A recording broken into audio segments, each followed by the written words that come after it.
year starting Toastmasters, I was presenting multiple speeches per month. I came in setting high expectations for myself, so I thought it would be a great idea to memorize every word of a particular speech I was going to give. Instead of building my confidence and knowing the content I needed to present, I found myself writing a dual speech and relying on my memory. It turned out to be one of the worst decisions I would make in my quest to becoming a public speaker. I didn't prepare correctly, and it clearly showed. When the day came to give my presentation, everything started great. I got through the introduction word for word, which lasted about a minute and a half. However, as soon as I proceeded to get into the main points of my speech, my mind went blank. There I was standing in front of my audience trying to figure out what to say next. I couldn't remember the order of my main points, nor could I remember my main points at all. There was confusion amongst the audience as I awkwardly tried to disguise what was happening, yet nothing seemed to work. I simply froze. 10 seconds passed, and 20 seconds passed. I can remember the feeling like it was yesterday. It was the longest 20 seconds of my life, and I felt defeated. In one of my most embarrassing moments, I was doing something that I claimed to love, yet I failed to prepare for. I repeatedly and nervously apologized to my audience, walked over to my iPad, which took what seemed like forever to turn on, and did my best to get my points together and continue my speech. All in all, it took a minute of the audience waiting in total silence as I scrambled trying to recover. The damage was done. I felt like the impression that I made was beyond repair and I bombed. Luckily for me, I was in an environment in which I was practicing. There wasn't a real consequence for me messing up. The most I would get is a list of things I can do to improve and a bunch of encouragement.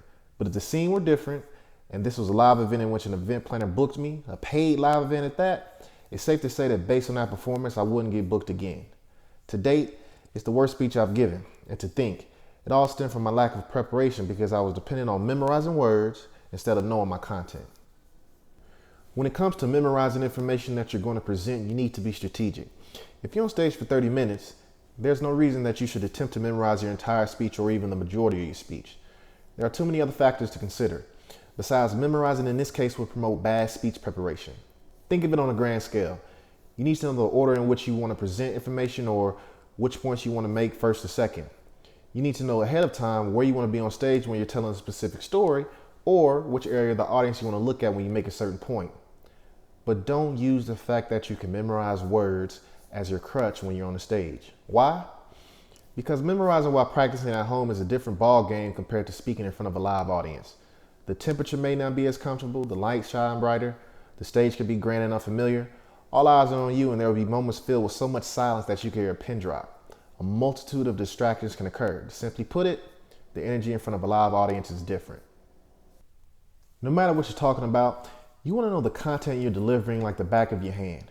Writing words on a piece of paper and expecting to regurgitate them flawlessly is the easiest way to end up embarrassed and the perfect reason for you never to get a call back. The average person can speak anywhere from 4,500 to 7,500 words in a 30-minute speech. Attempting to memorize every word of your speech is the wrong way to go about tackling those 30 minutes and will make those 30 minutes seem like a couple of hours. You're the artist and the speech is your picture you're painting for your audience. You need to know the direction in which you want to go, so think. What type of story is it that you're trying to tell? What is the overall point of your speech? What jewels do you expect the audience to walk away with and keep with them long after they hear you speak? Once you figure out those answers, then you can build an outline around your content.